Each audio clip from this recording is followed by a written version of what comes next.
നല്ല കഥ. ദാസൻ ഇവിടെ കിടന്നോട്ടെ, അനിയനും നീയും താഴത്തെ മുറിയിൽ കിടന്നോ. ധൃതി പിടിക്കണ്ട, കിടക്കാറാവുമ്പോ കിടന്നാ മതി. നിന്റെ അമ്മാമ്മക്ക് 10 അടിച്ചാൽ കിടക്കണം. ഞങ്ങളൊക്കെ കുറെ വൈകും. ഉണ്ട്, നേരത്തെ ഉണരൂ. വേണമെങ്കിൽ ഞാൻ 5-നോ 5:30-ക്കോ രാവിലെ വിളിക്കാം. വിളിക്കേണ്ടി വരില്ല, ചിലപ്പോൾ ഞാൻ ഉറങ്ങില്ല. അത് ശരിയായ പ്രണയരോഗികൾക്കല്ലേ, നമുക്കില്ലല്ലോ. Good night.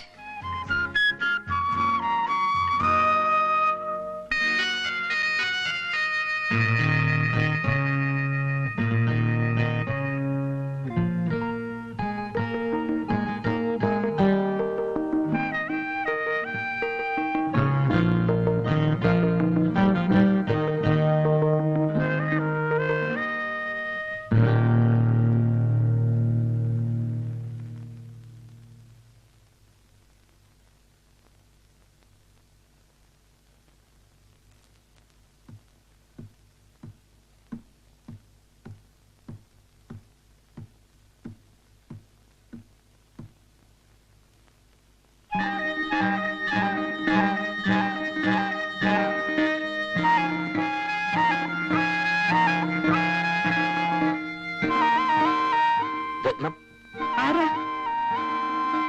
ഓ, ദാസേട്ടനോ? ദാസേട്ടന്റെ പഴയ സൂക്കട് മാറിയിട്ടില്ലേ? കുട്ടിക്കാലത്തെ സ്വപ്നാടന്.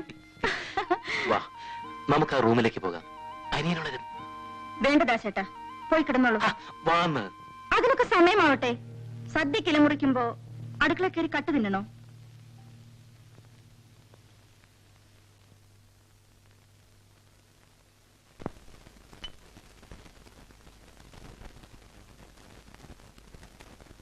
പടപ്പുറന്നല്ലേ, ഞാൻ പോവാണ്. നമുക്കിനി ഒന്നും നിശ്ചയിക്കേണ്ട കാര്യമില്ല. പഴയ കാലത്താണെങ്കിൽ ഹരിദാസൻ 2 മുണ്ട് കൊടുത്ത് അങ്ങോട്ട് അയക്കുക വേണ്ടത്. അത് ശരിയാണ്. രാവിലത്തെ ചായയുടെ വട്ടം കഴിഞ്ഞ് വാനിലും കാറിലായിട്ട് അങ്ങോട്ട് പുറപ്പെടാം. ഇവിടെ സദ്യ ഒന്നും വേണ്ട, എല്ലാം ദുഷ്ചലവാ. അത് ശരിയാണ്. ഞാൻ പോവാണ്. ഓ, ബസ് സ്റ്റാൻഡ് വരെ ഞാനും വരാം.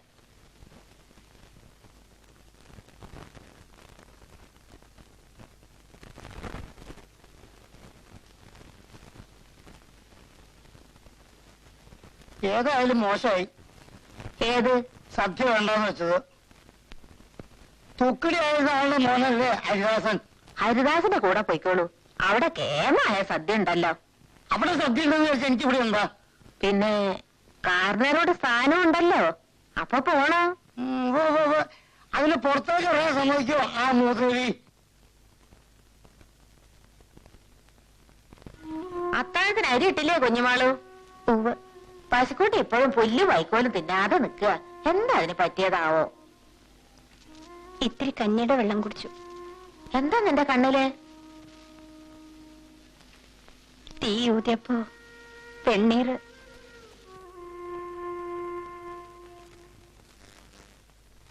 അത് അടുക്കള കൊണ്ടുവച്ചോളൂ. ഞാൻ ഈ ചെറുക്കിന് മോളിലത്തെ മുറി ഒന്ന് കാണിച്ചു കൊടുക്കട്ടെ. നടക്ക, നീ മുമ്പേ പോ. എല്ലി കിടക്ക. കുഞ്ഞുമാളോ? പതുക്കെ. ദാസന്റെ കൂടെ ആരെങ്കിലും ഒക്കെ ഉണ്ടാവും. ചായയുടെ പണിയുടെ മുമ്പ് ഈ കാര്യങ്ങളൊക്കെ ഒരുക്കിക്കൊള്ളു. സാധനങ്ങളൊക്കെ ചേറി വെക്കണം. ചെറുമേള 2 ആളെയും കൂടി വിളിച്ചോളൂ. കാളിയോട് ഞാൻ പറഞ്ഞിട്ടുണ്ട്. എന്നാലും കാര്യങ്ങളൊക്കെ നീ തന്നെ ശ്രദ്ധിക്കണം കേട്ടോ.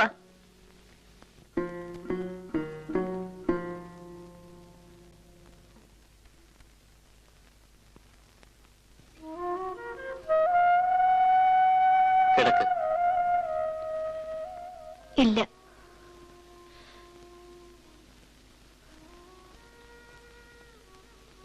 ഇതൊക്കെ പെട്ടെന്നാണ് ഉണ്ടായത്. സമയമുണ്ട്, കിടക്കൂ. അരുത്. വാന്ന്. ഇനി എപ്പോഴാ ഇങ്ങനെ കാണാൻ പറ്റുമെന്ന് അറിയില്ലല്ലോ. കാണണ്ട. ചെയ്ത തെറ്റിനൊക്കെ എന്റെ ദേവരെ മാപ്പ്. അങ്ങനെയൊന്നും വിചാരിക്കരുത്. വാ. അരുത്, ഇനി വേണ്ട.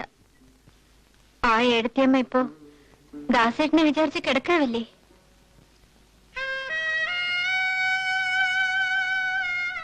ദാസേട്ടനും ഏടത്തിയമ്മയ്ക്കും നല്ലത് വരട്ടെ. ഞാൻ ഇനിയും പ്രാർത്ഥിക്കും.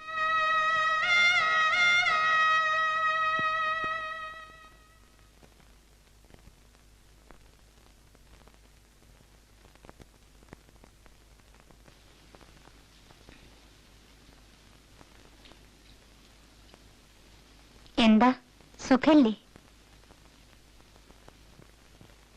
അറിഞ്ഞില്ലേ, ഭാഗവതർക്ക് ഇന്നലെ മോഹാലസ്യം വന്നു.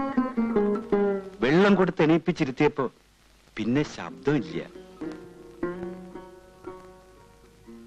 ഇനി ഞാനാ ബാക്കി.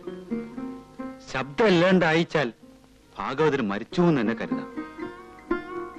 എനിക്ക് ഭ്രാന്താ വര, നട്ടഭ്രാന്ത്.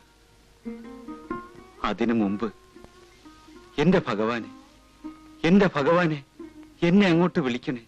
എന്റെ ഭഗവാനെ, എന്റെ ഭഗവാനെ, എന്നെ അങ്ങോട്ട് വിളിക്കണേ. അങ്ങോട്ടല്ല, ഇങ്ങോട്ട്. ഇതാണ് കിഴക്ക്.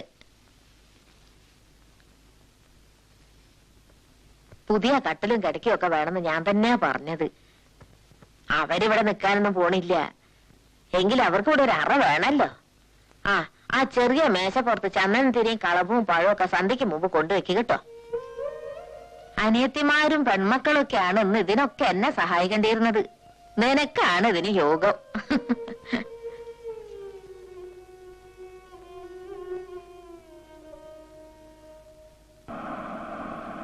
കല്യാണക്കാരല്ലേ മാൺകുട്ടികളുമാനെ കുട്ടിയൊന്നും കാണായിരുന്നു.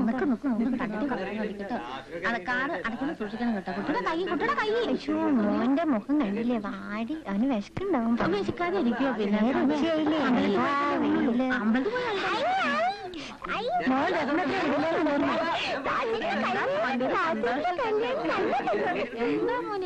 അവന്റെ കാര്യം ഒന്നും പറയാൻ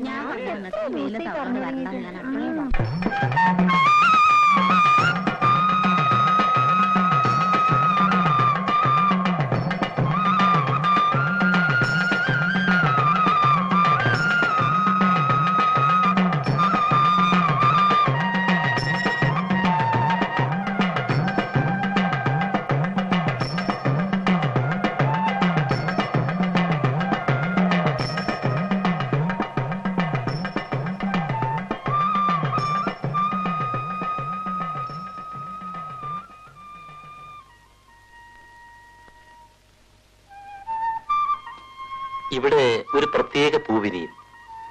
പണം വെച്ച് സന്ധ്യയ്ക്ക് പ്രാർത്ഥിച്ചാൽ രാവിലെ ഒരു നീലത്താമര. നടക്കുന്ന കാര്യമാണെങ്കിൽ ഉറപ്പാ.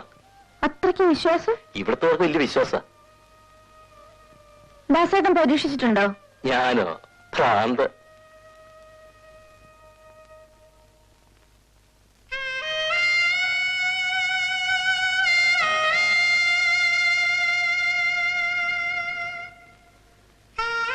എന്റെ ഭഗവാനെ, സമയായി.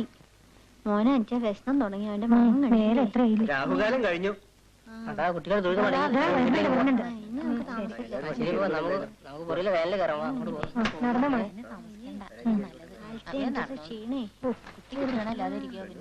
നിങ്ങൾ കയറിക്കോളൂ. മോൻ രത്നത്തിന്റെ അടുത്ത് തന്നെ ആയിരുന്നു. ആ മോന് രത്നത്തിന് ഇഷ്ടപ്പെട്ടത്